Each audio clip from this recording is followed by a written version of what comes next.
रांझा गोश्त की वीडियो आज मैंने इसलिए आपके साथ शेयर की है क्योंकि मैंने बहुत सारी यूट्यूब पे मैंने सर्च की तो मुझे कहीं भी ऐसी टिप्स नज़र नहीं आ रही थी जो कि मैंने आपके साथ शेयर करनी है।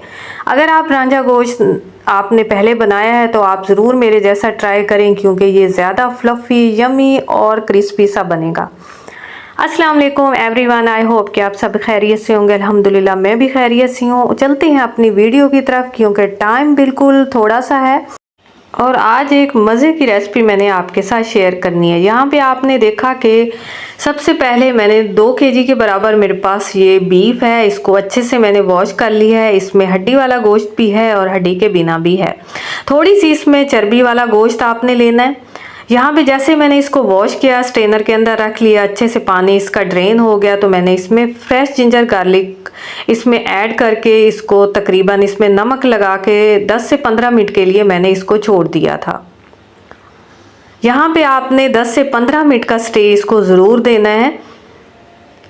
जैसे ही 10 से 15 मिनट मेरे गुजर गए तो मैंने एक प्यारा सा पैन लिया, उसमें थोड़ा सा ऑयल डाला। आपने ऑयल ज़्यादा नहीं डालना, इसमें आप पकोड़े नहीं तल रही, आप रांझा गोश्त बना रही हैं जिसके लिए आपको थोड़ा सा ऑयल लेना है। यहाँ पे ऑयल जैसे ही आपको लगे कि थोड़ा गर्म हो चुका है, ज़्यादा तेज़ गर्म आपने नहीं करना, थोड़ा गरम करना है। उसके बाद आपने फ्लेम फुल कर लेना है। जैसे ही आपको लगे कि ऑयल गरम हो चुका है, इस तरीके से मैंने सारी बोटियां इसकी बना ली थी जिसमें चर्बी वाला गोश्त भी था और बड़ी अच्छी प्यारी मैंने इसकी कटिंग कर ली थी। अब मुझे इसके अंदर ऐड करना था और यहाँ पे आपने एक बात का ख़ास ख्याल रखना है कि आपने इसको सारा इसके अंदर जितना के पैन के अंदर आए आपने इस तरीके से सारा इसको लगा लेना है। जैसे ही ये आपको लगे कि ये अंदर से अच्छे से नीचे से पक चुका है, आपने इसको पकाने में और इसको फ्राई करने में, मतलब कि यहाँ पे आपने इसकी पकाई नहीं करनी, यहाँ पे आपने इसको फ्राई करना है और फ्राई करते हुए आपने इसका अच्छा सा कलर बनाना है। कलर अगर अच्छा नहीं होगा तो आपको लगेगा कि आपने अपना गोश्त बॉईल किया है और ये रांझा गोश्त नहीं लगेगा। अगर आपने रांझा गोश्त बनाना है और आप चाहती हैं कि आपका रेस्टोरेंट से भी ज़्यादा अच्छा बने तो यहाँ पे आपने इसका अच्छा खूब कलर आपने इसका बनाना है। जैसे ही ये खूब इसका कलर बन जाए, बराबर इसको आप थोड़ा थोड़ा हिलाती रहें ताकि ये नीचे से लग ना जाए। यहाँ पे मैं इसको हिला भी रही थी और देख भी रही थी कि कितना अच्छा कलर आ रहा है। और हम अपने रब की कौन कौन सी नेमत का शुक्र अदा करें, इतनी मज़े की अल्लाह ताला ने हमें ये खाने की चीज़ें दी हैं। उसके अलावा हम जिस तरफ नज़र दौड़ाएं तो हम अपने रब की हर नेमत का शुक्र अदा करना चाहिए और हर लम्हा लम्हा अपने रब को याद करना चाहिए। रेसिपी बनाते हुए मैं सोच रही थी कि हमारे रब ने हमारी कैसी हर चीज़ हमारे लिए बनाई है और हम इंसान ही हैं जो नाशुक्री करते हैं। खैर, यहाँ पे मेरा ये इतना अच्छे से फ्राई हो गया था दोनों साइडों से। यहाँ पे आपने एक बात का ख़ास ख्याल रखना है कि आपने फ्लेम इसका फुल रखना है। आप अगर स्लो फ्लेम पे इसको फ्राई करेंगी तो इसमें से पानी निकलेगा और ये इसकी पकाई होना शुरू हो जाएगी। तो पहले भी मैंने आपको बताया कि इसको आपने पकाई नहीं करनी, इसको फ्राई करना है। तो फ्लेम आपने फुल रखना है और इस तरीके से आपने इसकी खूब पकाई कर दी है। अब जो बाकी मेरा रह गया था गोश्त, वो भी मैंने सारा इसमें शिफ्ट कर दिया और एक प्लेट लेके मैंने वो जो पहले मेरा फ्राई हो चुका था वो मैंने साइड पे कर लिया।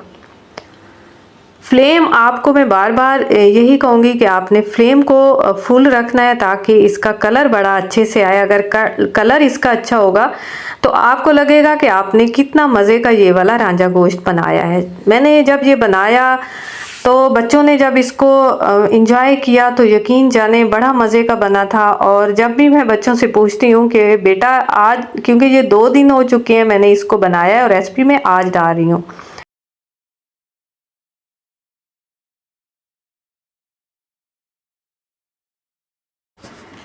जब दोबारा मैंने दूसरे दिन बच्चों से पूछा तो वो कह रहे थे मम्मा जी आज भी रांझा गोश्त ही बना लें। तो ये थोड़ी सी मुश्किल आपको होगी क्योंकि अगर आपने एक दफ़ा रांझा गोश्त बना लिया तो आपको बार बार बनाना पड़ेगा। और मेरी जैसा अगर आप चाहती हैं रांझा गोश्त तो एक एक टिप को आपने फॉलो करना है।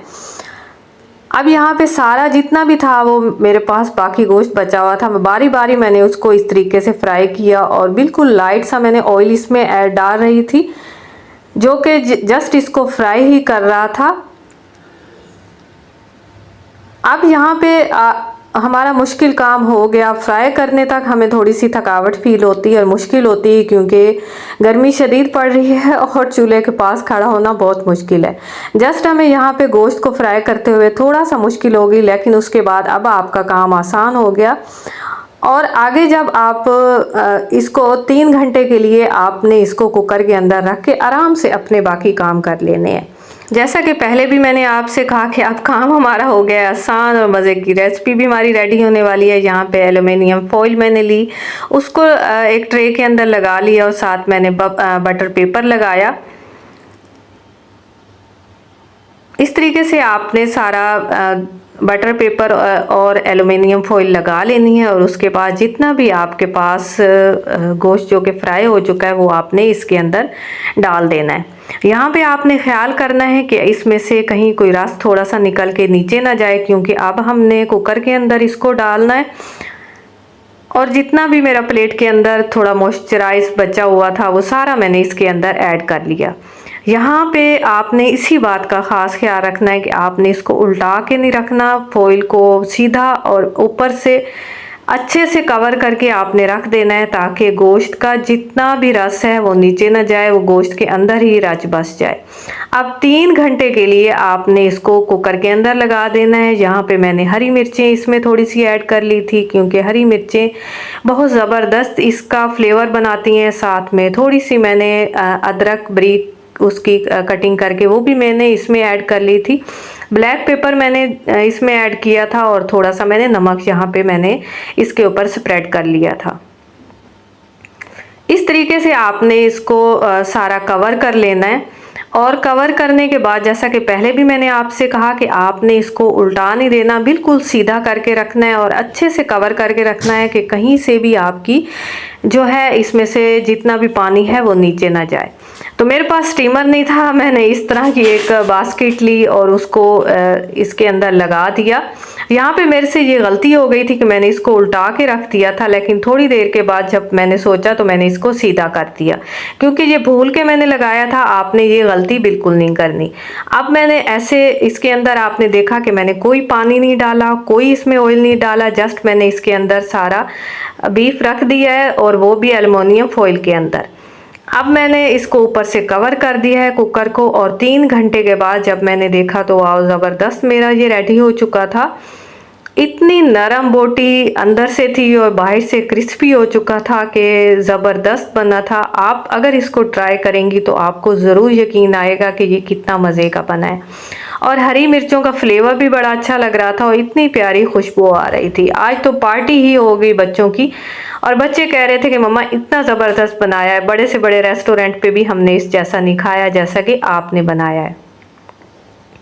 आप ज़रूर ट्राई करें और मुझे छोटा सा कमेंट कर दें। इसके साथ मुझे इजाज़त दें। टेक केयर, अल्लाह हाफिज़।